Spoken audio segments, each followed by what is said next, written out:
And here we are, the granddaddy of all quantum weirdness, the infamous double-slit experiment. To understand this experiment, we first need to see how particles, or little balls of matter, act.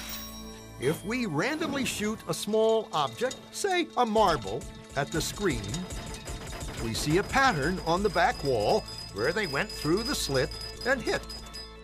Now, if we add a second slit, we would expect to see a second band duplicated to the right.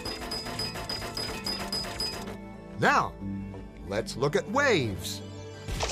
The waves hit the slit and radiate out, striking the back wall with the most intensity directly in line with the slit.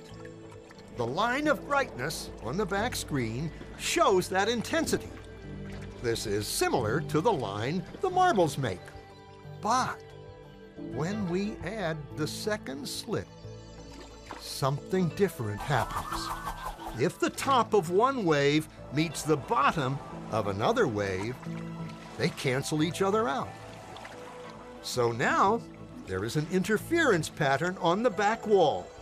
Places where the two tops meet are the highest intensity, the bright lines, and where they cancel, there is nothing. So, when we throw things, that is, matter, through two slits, we get this, two bands of hits. And with waves, we get an interference pattern of many bands. Good so far. Now, let's go quantum.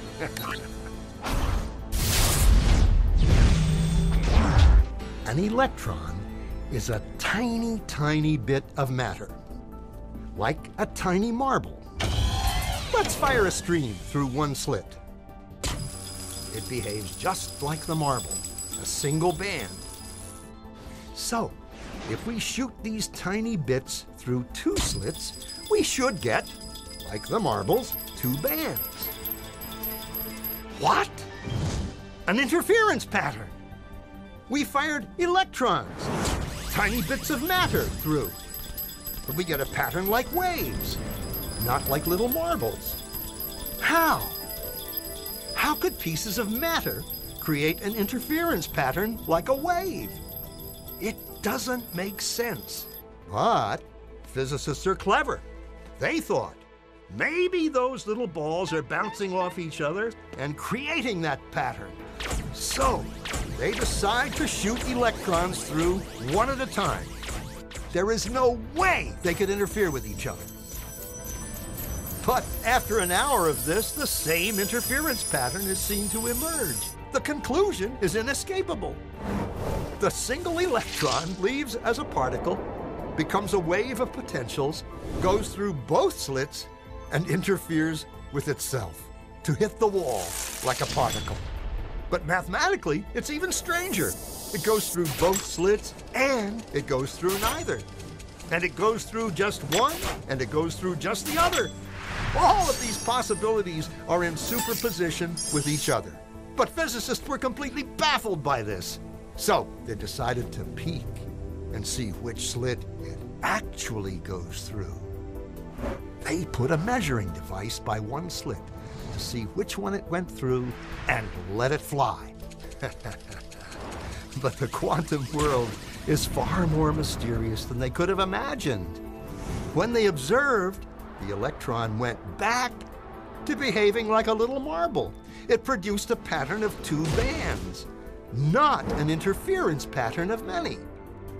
The very act of measuring or observing which slit it went through meant it only went through one, not both.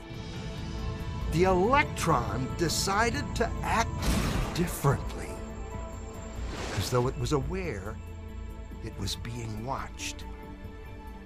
And it was here that physicists stepped forever into the strange, never-world of quantum events. What is matter? Marbles or waves? And waves of what? And what does an observer have to do with any of this?